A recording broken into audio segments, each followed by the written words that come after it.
Over 2,000 of the world's best Olympic sailors will travel around the globe, from Melbourne, Australia, to Miami, USA, Palma de Mallorca, Spain, Hyères, France, Medemblik, the Netherlands, Kiel, Germany, and Weymouth, Great Britain, to determine the champions of the ISAF Sailing World Cup. U.S. Sailing's Rolex Miami OCR here in Miami, Florida is the second stop on the ISAF Sailing World Cup. And since 2012 is an Olympic year, competing in this event is even more important for competitors in the 10 Olympic and 3 Paralympic classes. We are extremely excited to be part of the ISAF Sailing World Cup, and we hope to continue in future years. This year is the Olympic year. It's very important for the competitors. It's their last 6 months of serious preparation. We have a very exciting international turnout this year, very impressive considering that Perth was just a month ago. So we're very heartened with the competition we have here. We've had 2 solid days under our belt, and the weather forecast for the rest of the week looks outstanding. So we're filling up the schedule, getting the races in, and getting some great southern Florida racing. We join the action on this 3rd day of racing as over 500 sailors from 44 countries take to the water in a solid 10 to 15 knot easterly breeze. We begin with the Star, one of the most talent-laden fleets in this regatta. 30 boats on the line, and they're off. Currently, there's a tie for first in this regatta between Mark Mendelblatt and Brian Faith, and Norway's Eivind Melleby and Petter Moreland Pedersen. Well, we have 9 of the top 15 from the worlds in Perth here, so it's quite a strong fleet in the Star class. Well, we have Robert Scheidt here, the world champion this year, so just getting to the medal race will be quite tough, I guess. Next off the line are the Finns, where U.S. sailing team member and Olympic silver medalist Zach Raley is currently leading the division. He gets a strong start here at the committee boat end. The top mark for the Stars is crowded as you'd expect, and the front runners in the fleet approach it on starboard.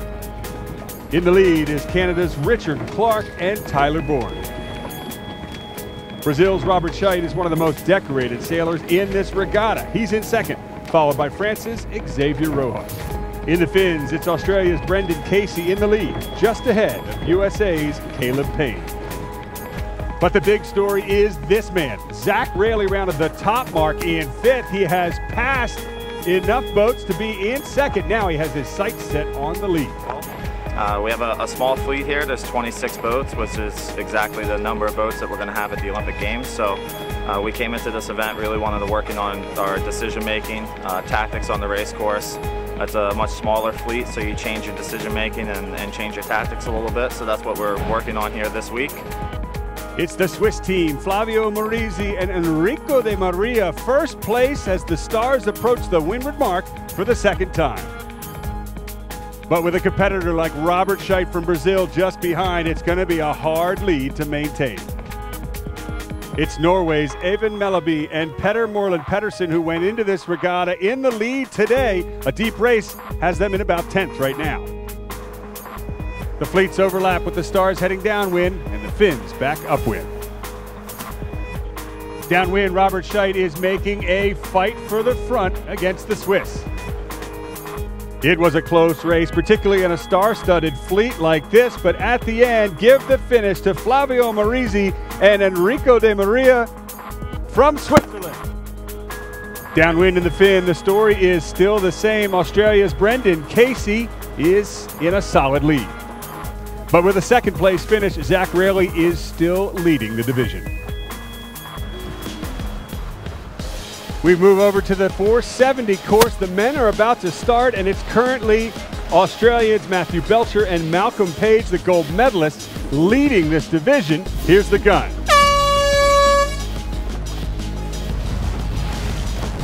Upwind, Belcher and Page converge with the fleet from the left-hand side. Back on the line with the start of the 470 women's. Hannah Mills and Saskia Clark from Great Britain are leading this division. A midline start for them. Downwind in the men, it's Stephen Lefebvre and Stephen Kroll leading the rest of the fleet.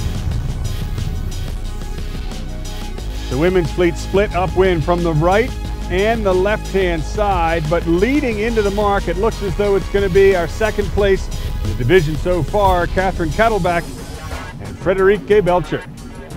Here's Mills and Clark. They have an 8-point advantage on this fleet, and they're going to need it. In about 12th place, they're going to have to work hard downwind. She's wicked. We have a really good time together. We get on really well. We laugh a lot, and she's very easygoing. We get on. We have a great time, but we totally know when to be serious and when to really switch on to the racing. And we're both just so determined. We really, really want it.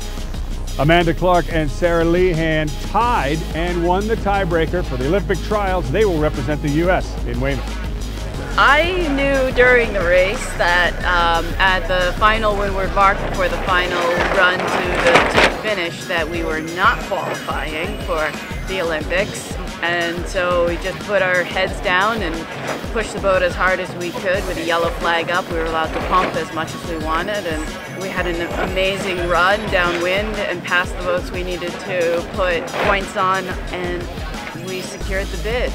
But it was that close. Just still incredible to be on this side of it. The Dutch team of Lefebvre and Kroll are still in command of the fleet on this second upwind leg. And they've got about a minute lead over the rest of the fleet. It may be a tough race for them so far, but Stu McNay and Graham Beal are the best 470 team in the U.S. They won the trials and are headed to Weymouth.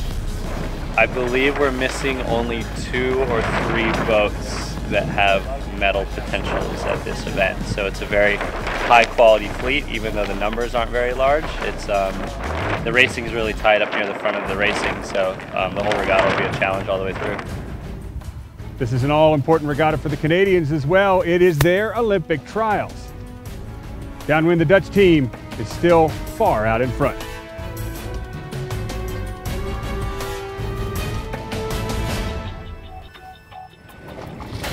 It's the final turning mark for the Dutch team, and all looks good for Lefebvre and Kroll as they head to the finish.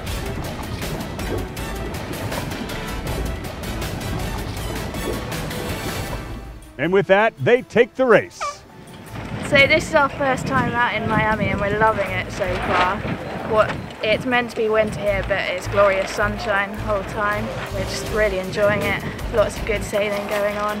Because there's a smaller fleet, it's quite intense racing, but it's nice to have some space on the race course for once.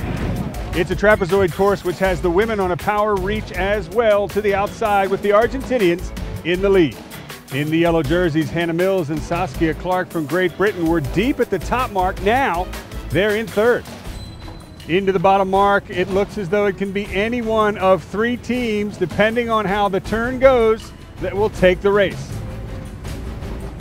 Into the finish, it's going to be Maria Fernando Sesto and Consuelo Monseguir from Argentina who take the race.